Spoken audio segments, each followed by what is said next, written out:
New intern at the company had been bumming rides home with me every single day. Since we lived in the same direction, I never said anything about it. Until one weekend, well past midnight, when I was dead asleep and my phone rang. Her voice came through like a command. "I'm at Encore Karaoke Lounge. Get over here and take me home." I sat up, irritated. "It's 2 in the morning. Don't you think calling me to come pick you up is a little presumptuous? I'm not your chauffeur." She let out a cold scoff, dripping with arrogance. "My cousin is the HR director at the company. Driving me around is a privilege for you. Do what you're told, or I'll have him fire you." Oh, so she still didn't know I was the boss. When I didn't respond, Maureen Fox let out a smug little hum. "Scared now? Then get moving, and pick me up a hot milk on the way. I want it the second I get in the car." I listened to her barking orders, and I laughed. Maureen had started a month ago. I'd just come back from inspecting the factory floor that day, still in my work coveralls, and ran into her in the elevator right after she'd passed her interview. She wrinkled her nose, gave me a once-over, and instinctively put distance between us. Everyone at the company kept a respectful distance when they saw me, so I didn't think much of it. The next day after work, though, I was about to drive home when Maureen walked right up to my car, pulled open the passenger door, and sat herself down. Her tone was pure entitlement. "You're one of the factory technicians, right? I saw you drive past Lakeview Residences yesterday. That's where I live. Drop me off on your way." I was stunned. I opened my mouth to say something, but she'd already buckled her seatbelt and was snapping at me with that cold impatience of hers. "Let's go already. I'm in a hurry." She pulled out her phone and started scrolling, not sparing me another glance. She was new. I let it slide. It was on the way, so I drove her. When we pulled up to Lakeview Residences, she didn't say thank you.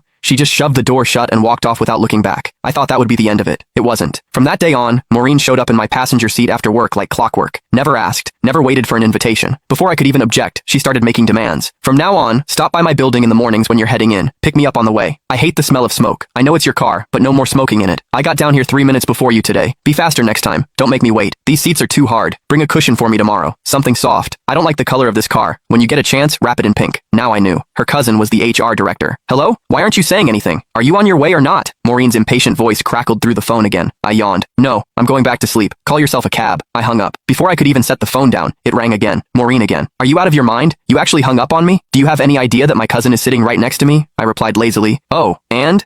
She let out a contemptuous scoff. "You don't even get it, do you? No wonder you're stuck doing grunt work at the bottom of the company. Let me spell it out for you. I brought my cousin and his whole family out tonight for karaoke and drinks, to thank him for getting me hired. If you had an ounce of sense, you'd get over here right now, settle the tab at Encore, then drive every single one of us home. Make a good impression on my cousin. Do a good enough job, and maybe I'll put in a nice word for you. One sentence from my cousin, and you'd be transferred out of the factory floor and into an office. Just like that." What a scheme. So she didn't just want a personal chauffeur, she wanted me to foot the bill too. I paused, then asked, testing the waters, "You're sure your cousin can get me promoted and reassigned with a single word?" But Maureen didn't hesitate for a second. "Obviously. Let me tell you something. Last month, some guy in the marketing department mouthed off to my cousin once. Just once. My cousin had him shipped off to the warehouse. The man had been with the company 6 years, and he didn't even dare make a peep about it. Gone. Just like that. So don't bite the hand that feeds you. My cousin's reach inside this company is beyond anything someone like you could imagine."